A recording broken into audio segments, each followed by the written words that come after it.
भारत के पूर्व क्रिकेटर और चेन्नई सुपर किंग्स के मिडिल ऑर्डर बल्लेबाज सुरेश रैना अपने बयानों को लेकर अक्सर चर्चा में बने रहते हैं। हाल ही में ब्राह्मण वाले बयान को लेकर रैना एक बार फिर से चर्चा का विषय बने हुए हैं। ऐसे में आज हम इन सब विवादों से इतर सुरेश रैना की जिंदगी के सबसे अहम हिस्से मतलब उनके प्यार और शादी की बात करेंगे। सुरेश रैना की कहानी किसी फिल्मी स्टोरी से कम नहीं है। ध्यान हो, सुरेश रैना और प्रियंका चौधरी की शादी 3 अप्रैल साल 2015 को हुई थी। सुरेश रैना और प्रियंका चौधरी बचपन से दोस्त थे और दिल्ली में इन्होंने करीबियों के बीच निजी समारोह में शादी की थी। सुरेश और प्रियंका की एक बेटी गार्सिया और एक बेटा रियो है। कहते हैं कि सुरेश रैना और प्रियंका चौधरी बचपन से ही एक दूसरे को जानते थे, मगर जब प्रियंका का परिवार पंजाब जाकर शिफ्ट हुआ तो इसके बाद सुरेश और प्रियंका का लंबे समय तक एक दूसरे से कोई संपर्क नहीं हो सका। इस बारे में एक इंटरव्यू में रैना ने कहा था कि मैं प्रियंका को बहुत लंबे समय से जानता हूं, मगर लाइफ में एक ऐसा वक्त भी आया था जब हम बिछड़ गए थे। मेरे पास समय की कमी थी और हमारे बीच कोई संपर्क नहीं हो पा रहा था। मुझे याद है कि साल 2008 में प्रियंका से एयरपोर्ट पर 5 मिनट के लिए मुलाकात हुई थी। तब वो नीदरलैंड जा रही थी क्योंकि प्रियंका नीदरलैंड में ही काम करती थी और मैं आईपीएल मैच खेलने के लिए बेंगलुरु जा रहा था। हम दिल्ली एयरपोर्ट पर 5 मिनट के लिए मिले थे। उससे पहले मैं उनसे बचपन में मिला था। इसके आगे रैना ने बताया कि प्रियंका के पिता गाजियाबाद में मेरे स्पोर्ट्स टीचर थे।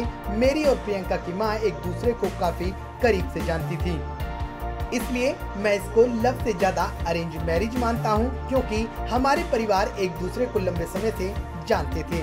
हालांकि जब सुरेश रैना 4 महीने के लिए ऑस्ट्रेलिया गए हुए थे, जहां भारतीय टीम को आईसीसी विश्व कप में हिस्सा लेना था, इस बीच सुरेश रैना की मां ने प्रियंका के परिवार से शादी को लेकर पूरी बातचीत कर ली थी, जिसके बाद रैना को ये सब बताया गया। वहीं रैना ने पूरी बात शेयर करते हुए बताया था कि मैं करीब 5 महीने के लिए ऑस्ट्रेलिया में था।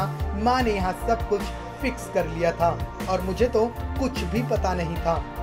मां ने ऑस्ट्रेलिया में मुझे फोन किया और कहा कि मेरी शादी बचपन के दोस्त से फिक्स कर दी गई है। जब मैंने मां से पूछा कि किससे शादी फिक्स की गई है, तो मां ने कहा प्रियंका से शादी फिक्स की गई है।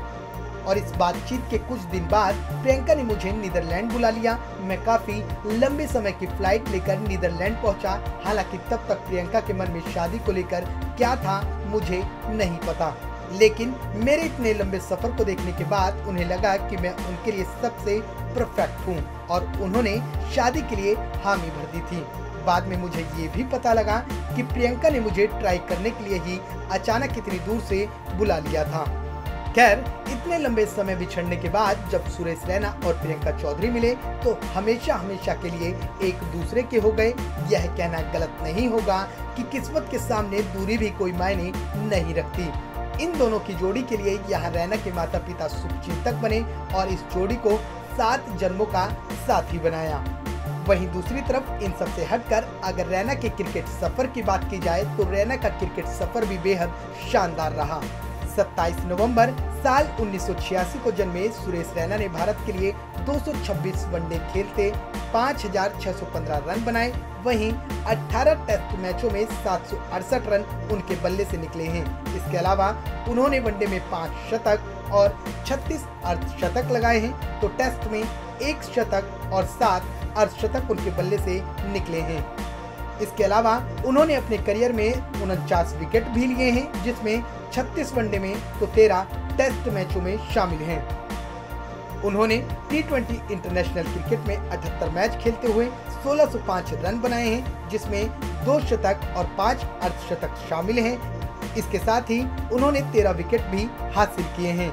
वहीं आईपीएल में सुरेश रैना ने 200 मैच खेलते हुए 5,491 रन बनाए हैं, जिसमें 1 शतक और 39 अर्धशतक शामिल हैं। इसके अलावा सुरेश रैना ने आईपीएल में 25 विकेट भी चटकाए हैं।